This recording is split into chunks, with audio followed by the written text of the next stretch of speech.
Hello everyone, welcome to nursing chronicles YouTube channel. आज के इस वीडियो में हम upcoming RRB nursing officer exam के लिए मल्टीपल चॉइस क्वेश्चन को सॉल्व करेंगे। आज के सीरीज का फर्स्ट क्वेश्चन रहेगा हमारा, a patient is taking digoxin at home, which medicine can increase the digoxin level in the blood in causes toxicity.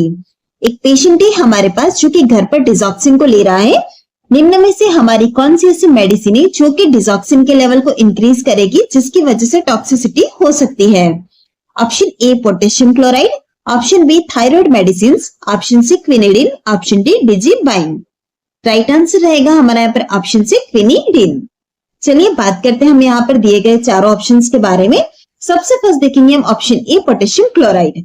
आपने देखा होगा जब भी हम डिजॉक्सिन देते हैं, अगर वहां पर लो पोटेशियम होता है तो उसकी वजह से डिजॉक्सिन की टॉक्सिसिटी होती है। लेकिन यहाँ पर अगर हम पोटेशियम क्लोराइड मेडिसिन दे रहे हैं, मतलब कि हम पोटेशियम को और ज्यादा प्रोवाइड कर रहे हैं, तो इससे टॉक्सिसिटी लेवल डिजॉक्सिन का इंक्रीज नहीं होगा। नेक्स्ट आप बढ़ेंगे ऑप्शन बी की तरफ, थायराइड मेडिसिन पे। थायराइड एजेंट्स जो होते हैं वो अल्टर करते हैं मेटाबॉलिज्म को, बट ये डायरेक्टली जो होता है हमारा सीरम डिजॉक्सिन लेवल को एलिवेट नहीं करते, सो यह भी हमारा राइट आंसर नहीं होगा। लास्ट आता है हमारा ऑप्शन डी डिजिबाइन। डिजिबाइन आपको पता ही होगा, जब भी डिजॉक्सिन की टॉक्सिसिटी हो जाती है तो वहां पर एज ए एंटीडोट हम डिजिबाइन को यूज में लेते हैं। अब राइट आंसर जो कि हमारा क्विनिडिन है। अब क्विनिडिन किस तरह से अफेक्ट करता है वो भी हम देख लेते हैं।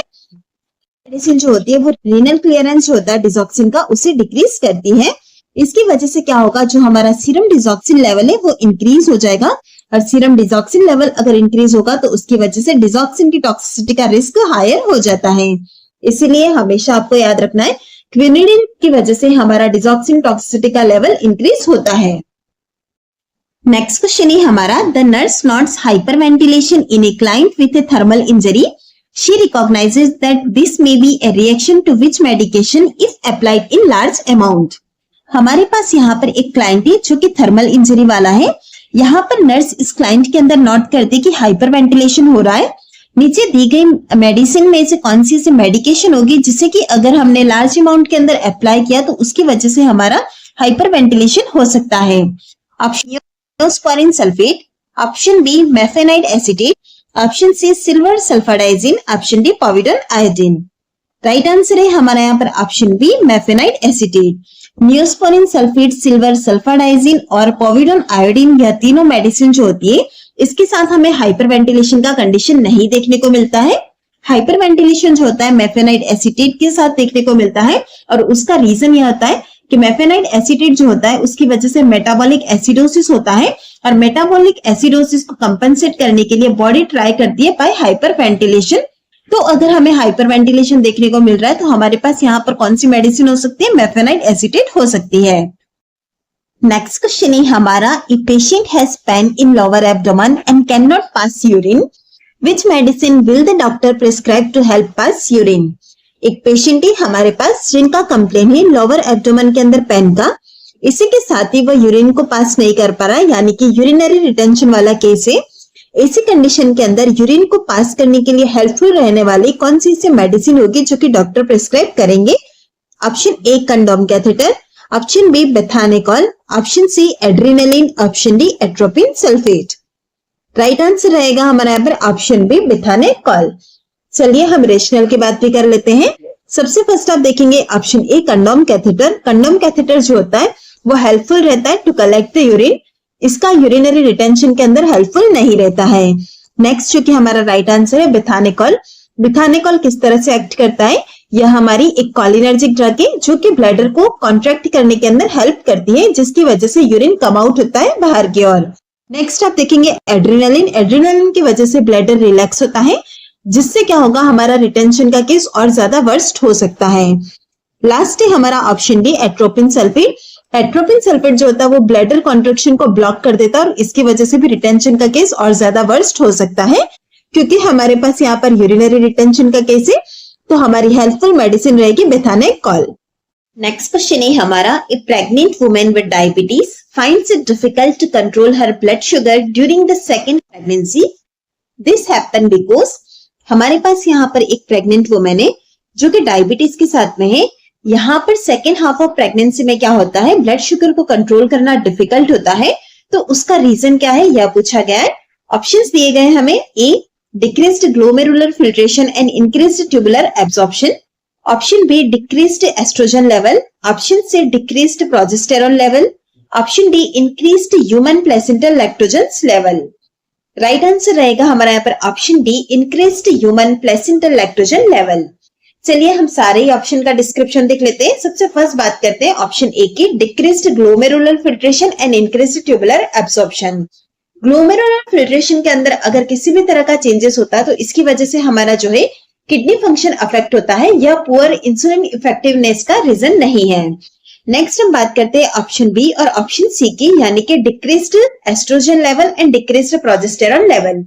बात करते हैं हम एस्ट्रोजन और प्रोजेस्टेरॉन हार्मोन की, तो प्रेगनेंसी के अंदर यह दोनों हार्मोन्स जो होते हैं उसका लेवल हाई होता है, बट यह डायरेक्टली इंसुलिन का एंटागोनाइज नहीं करते हैं। राइट आंसर जो कि हमारा ऑप्शन डी है, increased human placental lactogen level. सबसे फर्स्ट हम बात करते हैं ह्यूमन प्लेसेंटल लैक्टोजन की, तो यह सीक्रेट होता है प्लेसेंटा के थ्रू और यह एक्ट करता है इंसुलिन एंटागोनिस्ट की तरह, इसीलिए प्रेगनेंसी के अंदर जो होता है हमारा ग्लूकोज को कंट्रोल करना डिफिकल्ट हो जाता है। नेक्स्ट क्वेश्चन है हमारा, a rare but serious complication of Heimlich manoeuvre is. Heimlich manoeuvre जो होता है उसका रेयर लेकिन सीरियस कॉम्प्लिकेशन नीचे दिए गए ऑप्शन में से कौन सा है? Option A pneumothorax, option B appendicitis, option C hair loss, option D tonsillitis. Right answer रहेगा हमारा यहाँ पर ऑप्शन ए न्यूमोथोरेक्स। नेक्स्ट आप देख सकते हैं एपेंडिसाइटिस, हेयर लॉस और टॉन्सिलाइटिस जो है हमारा हेल्मलिंज मैन्योर के साथ रिलेटेड नहीं है। बात करते हैं हम न्यूमोथोरेक्स की। जब भी हम हेल्मलिंज मैन्योर को परफॉर्म करते हैं तो वहां पर चांसेस रहते हैं रिब फ्रैक्चर या फिर एक्सेसिव प्रेशर के कारण लंग्स के अंदर पंक्चर हो सकता है, और अगर ऐसी कंडीशंस होती है तो इसकी वजह से एयर लीक होती है और न्यूमोथोरेक्स का कंडीशन डेवलप हो सकता है। यह एक रेयर लेकिन एक सीरियस कॉम्प्लिकेशन है हेल्मलिंज मैन्योर का। नेक्स्ट क्वेश्चन है हमारा, a patient overdosed on phenelzine MAO inhibitor यानी कि monoamine oxidase inhibitor, what food plan is best for the patient. हमें यहाँ पर दिया गया है एक पेशेंट है जिनको की ओवरडोज हो गया फेनेल्जिन का, जो कि हमारा एक मोनोएमाइन ऑक्सीडेज इनहिबिटर मेडिसिन है। तो यहाँ पर इस पेशेंट के केस के अंदर कौन सा फूड प्लान जो है वो बेस्ट रहेगा? Option A high carbohydrate low cholesterol, option B high protein high carbohydrate, option C low sodium diet 1 gram, option D tyramine free diet.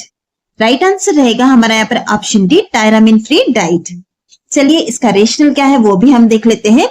सबसे फर्स्ट हमें यहाँ पर दिया गया क्वेश्चन के अंदर मोनोएमाइन ऑक्सीडेज इनहिबिटर, हो सकता है हमें एग्जाम के अंदर यह नहीं दिया जाए, ओनली मेडिसिन का नाम दिया जाए, तो भी हमें पता होना चाहिए कि वो कौन सी कैटेगरी में आती है। अगर हमें पता होगा तो उस अकॉर्डिंग हमें फूड प्लान करना भी इजी रह जाता है। नेक्स्ट हम देखेंगे कि अगर हमने मोनोएमाइन ऑक्सीडेज इनहिबिटर को टायरामिन वाले फूड के साथ दे दिया तो उसकी वजह से क्या होता है, डेंजरस हाइपरटेंसिव क्राइसिस होता है। क्योंकि हमारा क्वेश्चन के अंदर ऑलरेडी हो गया है, इसीलिए हमें यहाँ पर टायरामिन फ्री डाइट को देना होगा, टायरामिन रिच फूड नहीं देने हैं। नेक्स्ट क्वेश्चन है हमारा, diminished lung sounds and pain during inspiration is the classical sign of. Diminished lung sound इसी के साथ ही ड्यूरिंग इंस्पिरेशन अगर पेन हो रहा है तो यह किस चीज का क्लासिकल साइन है?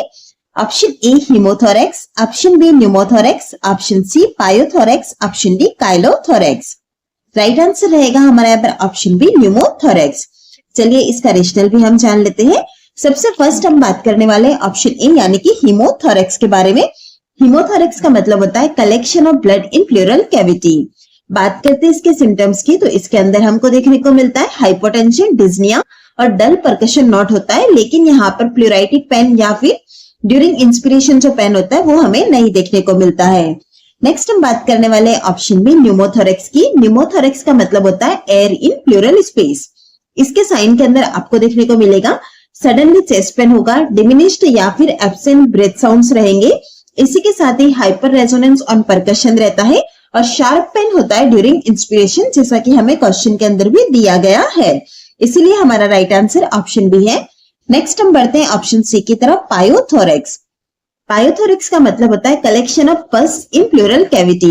सिम्टम के अंदर आप देखेंगे फीवर, कफ, डिज्निया, लेकिन यहाँ पर भी हमारा इंस्पिरेटरी पेन सडनली नहीं होता है। लास्ट है हमारा काइलोथोरेक्स, जो कि ऑप्शन डी के अंदर दिया गया है।